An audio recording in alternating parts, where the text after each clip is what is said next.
Welcome back to another episode of the Money and Meaning podcast, where we look beyond the numbers and help you live more and worry less.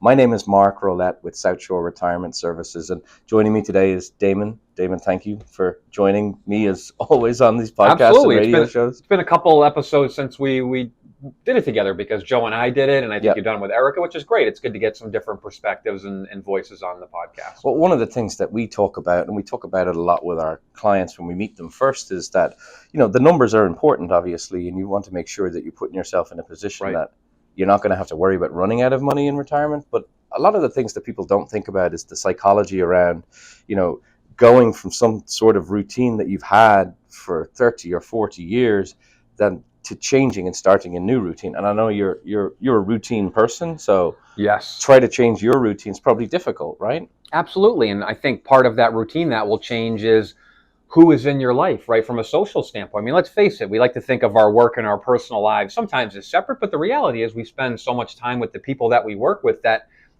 is our social connection in a lot of ways. And when you retire, that social connection or that social fabric is going to change dramatically. And I think it'll make for a happier, smoother, more enjoyable retirement if you thought a little bit about, what are these relationships in my life and how are they going to change as I get into retirement? Yeah, I mean, that's the thing. It's a very isolating feeling. We had it through COVID. People got kind of a dress rehearsal of what it would be like, not really to be retired, I guess to be restricted. But,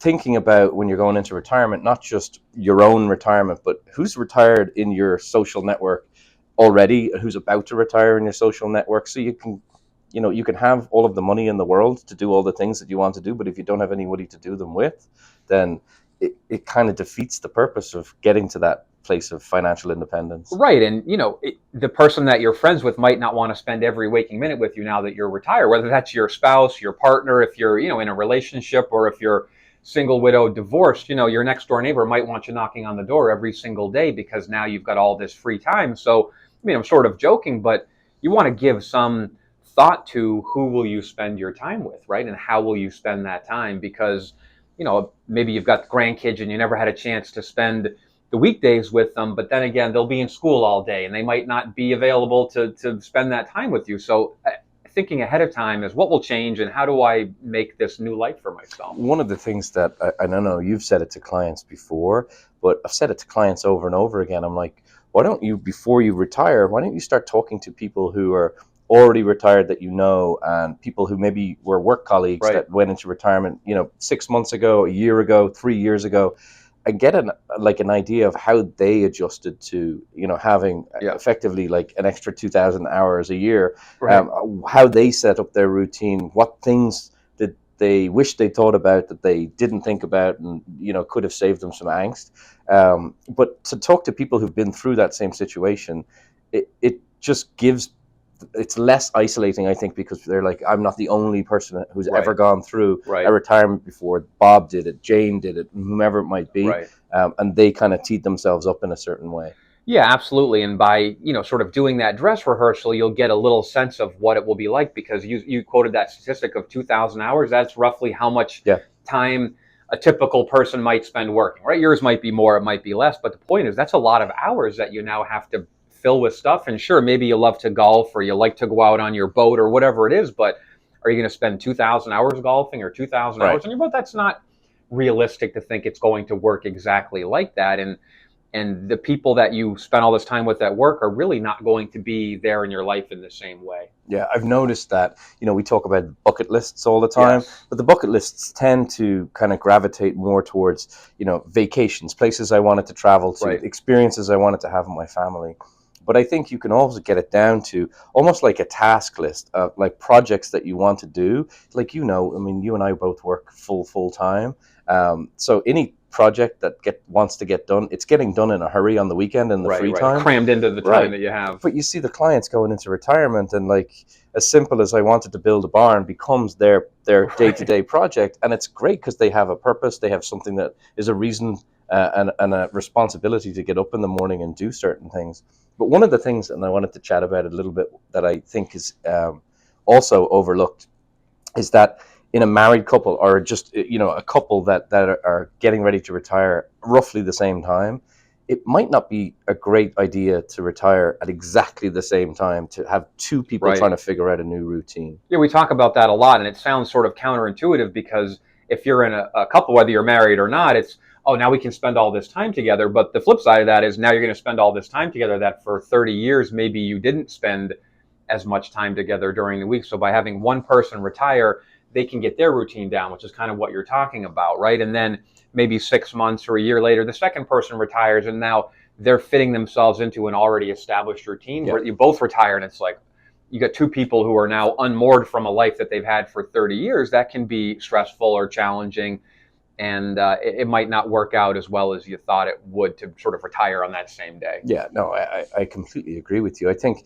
that's to me and to pretty much everyone here in South Shore, is that the money stuff is important, but the meaning, the purpose that you're Right. going to have in life when you ultimately get to that reward of, I don't have to go to work anymore. You might still want to go to work, you might volunteer. We talked about that on radio shows and I think on this podcast Yeah. before, but thinking about it ahead of time, you said it, I think last week on a radio show, is plan, plan, plan. It doesn't have to be boring. It's just preparation and kind of setting yourself up for, what am I not thinking of? What Right. should I be thinking of? What are the things that other people have experienced that I either want to experience or I don't want to experience? Right. Can make for a much more enjoyable retirement journey. Definitely. And I think giving yourself permission, don't expect that the day that you retire that everything will be set and the routine will be Right. established.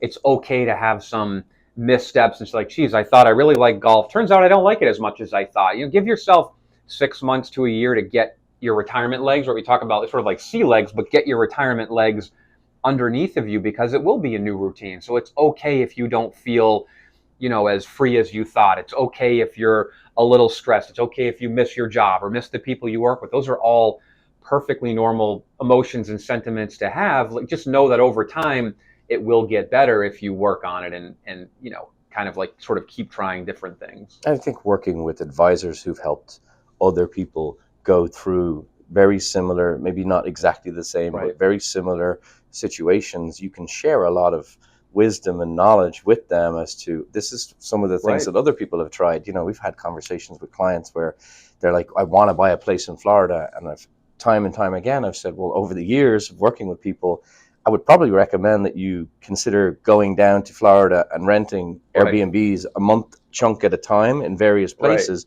to see if you like it and to see if you Right. like the neighborhood. Don't just run out and write a check and buy a place Right. and then realize that this was not a good idea. Yeah, 2 weeks in a neighborhood in Florida is a lot different than 6 months in a Yeah. neighborhood. And the neighbor next door who you find charming, after 3 months, you might be like, oh my gosh, this person's driving me crazy. But also, think about if you're not in a relationship, if you're not married, maybe you're single or you're widowed or you're divorced, who are going to be your people when you retire? It might take some individuals more time to find that. Maybe that's through your church group. Maybe that's from pickleball. Maybe that's from volunteering at some organization, right?